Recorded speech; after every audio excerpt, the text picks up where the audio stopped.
It is still Rodney Parade as it has been for a very long time. But in the 2 and a bit months that the Welsh Rugby Union has been in control of the Dragons, there have been many changes, and this pitch would be the most obvious.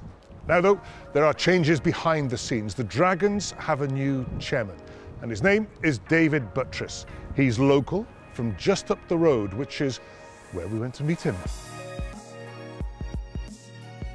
This is a matter of welcome home, isn't it? Yeah, I guess so, Eddie. Yeah, this is where I spent the first sort of 18 years of my life, and played rugby, went to school, and was ball boy at Pontypool Park. So yeah, this is definitely home, and all my family, in fact, still live here. So yeah, definitely, it always has been, always will be home. Did my A-levels and went off to university in London and played university rugby then. Gentler compared to playing local derbies up at Pontypool. And at the same time, you were forging a food empire. Yeah, so when I was 28, 29, I always wanted to start my own thing, just never had the means, frankly.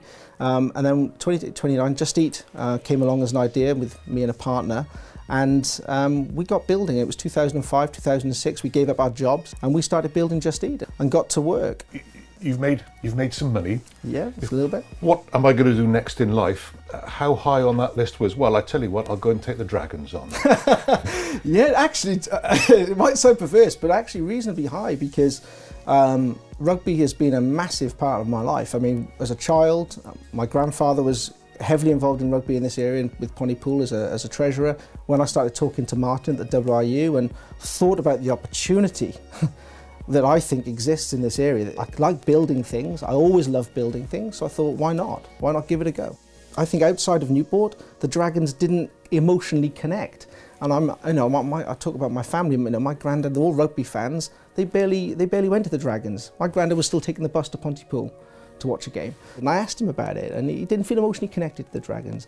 And so for me, that's the starting point. Any great sporting club at a local level needs to connect to the community. It's not that complicated. We need to create that connection at more than just a Newport level. It needs to be everywhere. It needs to be Gwent's team. It needs to feel like Gwent's team, act like Gwent's team, and there's lots we can do to make sure that happens. And I think that's the bit that probably got missed the last few years. So the first thing to say, it's a very important decision.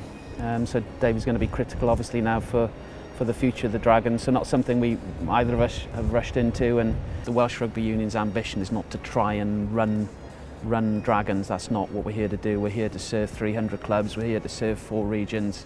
So we have been very involved in the last sort of 2 months, purely with the intention of trying to breathe some life into the operation here and get it moving for the clubs in this area. So, you know, David's more than able to run this. The team and I now can back off a little and let these guys get on and run it, which is what the model is.